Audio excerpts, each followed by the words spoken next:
नमस्कार साथियों, मेरा नाम है आर.के. सिंह। संस्कृति आईएएस के यूट्यूब चैनल पर एक बार फिर से आप सभी का स्वागत है। आज के एपिसोड में हम बात करने वाले हैं कैलिफोर्नियम की कि आखिर कैलिफोर्नियम आजकल चर्चाओं में क्यों है, कैलिफोर्नियम आखिर है क्या, इसकी विशेषताएं क्या हैं और इस तत्व का आखिर उपयोग क्या है। ये सारे बिंदु होंगे जिन पर हम चर्चा करेंगे आज के इस एपिसोड में। चलिए सबसे पहले हम बात कर लेते हैं कि आखिर जो कैलिफोर्नियम है ये चर्चाओं में क्यों है। तो न्यूज़ देखते हैं।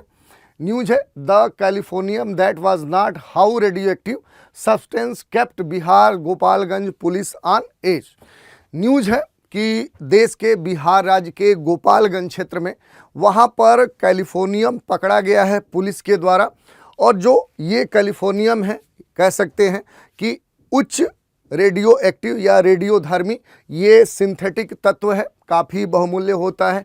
और जब ये पकड़ा गया तब से इसकी चर्चा होने लगी। यही नहीं, जो पूरा पुलिस महकमा है वो पूरी तरह से घबरा गया और इसकी सूचना परमाणु ऊर्जा विभाग तक पहुंच गई। उसके जो वैज्ञानिक है वो इसकी खोजबीन प्रारंभ कर दिए कि आखिर ये वाकई में कैलिफोर्नियम है, यदि है तो यहाँ पर कैसे आया और किस उद्देश्य से यहाँ पर लाया गया। ये सारे खोजबीन यहाँ पर कह सकते हैं जांच पड़ताल चल रही है।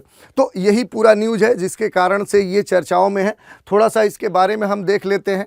तो कैलिफोर्नियम एक चांदी या कहें सफ़ेद सिंथेटिक रेडियोधर्मी धातु है जिसकी आवर्त सारणी में जो परमाणु संख्या है, जो एटॉमिक नंबर है वो 98 है। वर्ष 1950 में पहली बार कैलिफोर्निया यूनिवर्सिटी के बर्कले की एक टीम के द्वारा क्या है कि इसे संश्लेषित किया गया, सिंथेसाइज किया गया। और कैलिफोर्नियम जो तत्व है इसका नाम क्या है कि संयुक्त राज्य अमेरिका या कहें अमेरिका की जो कैलिफोर्निया स्टेट है और यहाँ पर जो कैलिफोर्निया यूनिवर्सिटी है इसके नाम पर इसका नाम पड़ गया। और इस तत्व का जो उत्पादन है, जो प्रोडक्शन है, वो नाभिकीय अभिक्रियाओं के माध्यम से होता है। या कहें तो प्रकृति में प्राकृतिक रूप से ये नहीं पाया जाता है, बल्कि क्या है इसका संश्लेषण की विधि के द्वारा इसे उत्पन्न किया जाता है।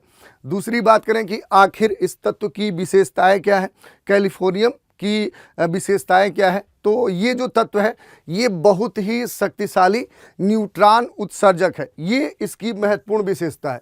दूसरी बात करें तो ये क्या है कि तीव्र रेडियो एक्टिव प्रकृति का है और इस कारण से हम कह सकते हैं कि ये तीव्र रेडियो धर्मिता वाला तत्व है। यही नहीं, आर्थिक दृष्टि से बात करें कि आखिर इकोनॉमिक इसकी वैल्यू क्या है, इकोनॉमिक अगर कंसर्न की बात करें तो ये काफ़ी मूल्यवान होता है। इसका कह सकते हैं कि ये काफ़ी कीमती होता है, इसका जो प्राइस है वो काफ़ी अधिक होता है। और इसीलिए होता है क्योंकि ये प्रकृति में प्राकृतिक रूप से नहीं पाया जाता है, इसी कारण से ये एक बहुमूल्य कह सकते हैं तत्व है। इसका जो उत्पादन किया जाता है वो नाभिकीय अभिक्रिया के माध्यम से होता है। खास तौर पे जो क्यूरियम है उस पर हीलियम आयन की जब बमबारी की जाती है, बम्बार्डमेंट किया जाता है, जिसके कारण ये घटक उत्पन्न होता है, ये तत्व उत्पन्न होता है।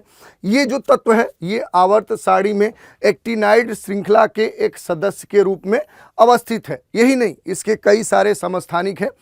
उनकी अगर हम बात करें कि जो आइसोटोप्स हैं उसमें क्या है कि कैलिफोर्नियम 251 है, कैलिफोर्नियम 250 है, कैलिफोर्नियम 249 है। लेकिन इन आइसोटोप्स में, इन समस्थानिक में जो कैलिफोर्नियम 251 है इसका जो अर्ध आयु है वो 898 ईयर्स है, यानी 898 वर्ष है। और ये जो आइसोटोप्स है ये सबसे अस्थाई है, ये सबसे ज़्यादा स्टेबल है।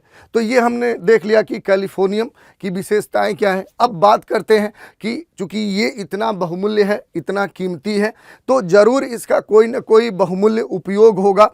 इसी कारण से अगर बात करें तो ये इतना बहुमूल्य तत्व है। तो थोड़ा सा देख ले तो जो पोर्टेबल मेटल डिटेक्टर होते हैं जिसके द्वारा क्या है कि ये चेक किया जाता है कि किसी के पास कोई धातु है या कहीं पर कोई धातु है या नहीं, यानी जो पोर्टेबल होते हैं इस प्रकार के जो मेटल डिटेक्टर हैं उसमें सोने और चांदी के अयस्कों की पहचान करने के लिए, खास तौर पे ऐसे डिटेक्टर जो अलग अलग एजेंसियों के पास या जो सुरक्षाकर्मी हैं वो ये चेक करते हैं कि कोई भी व्यक्ति या कहीं भी अगर सोना चांदी का अगर इलीगल तरीके से आयात निर्यात किया जा रहा है, ले जा रहा है, तो उसका चेक करने में जो पोर्टेबल मेटल डिटेक्टर है, खास तौर पे सोने चांदी के अयस्कों का पता करने के लिए इसका उपयोग किया जाता है। दूसरा जो इसका उपयोग है वो तेल के कुओं में पानी और तेल की जो परतें हैं, जो आयल्स की लेयर्स हैं, उनका पहचान करने में भी कैलिफोर्नियम काफ़ी मददगार होता है।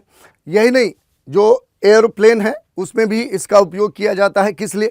तो वायुयान में जो जिस धातु की वो बनी होती है, आखिर वो कितनी मजबूत है, उसमें टेंशन कितना है, तनाव की सीमा क्या है, उसका पता लगाने में भी इस कैलिफोर्नियम तत्व का उपयोग किया जाता है।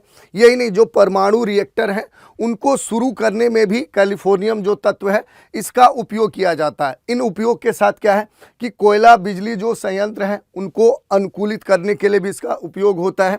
कुछ कैंसर के जो इलाज हैं उसमें भी इस तत्व का उपयोग किया जाता है। जो रेडियोग्राफी की जाती है, जो कहें मेडिकल सेक्टर में, उसमें भी इसका उपयोग किया जाता है। स्वर्ण का पूर्वेक्षण, यानी पहले हमने बताया कि जो सोना है उसके पूर्वेक्षण के संदर्भ में क्या है कि इसका उपयोग किया जाता है।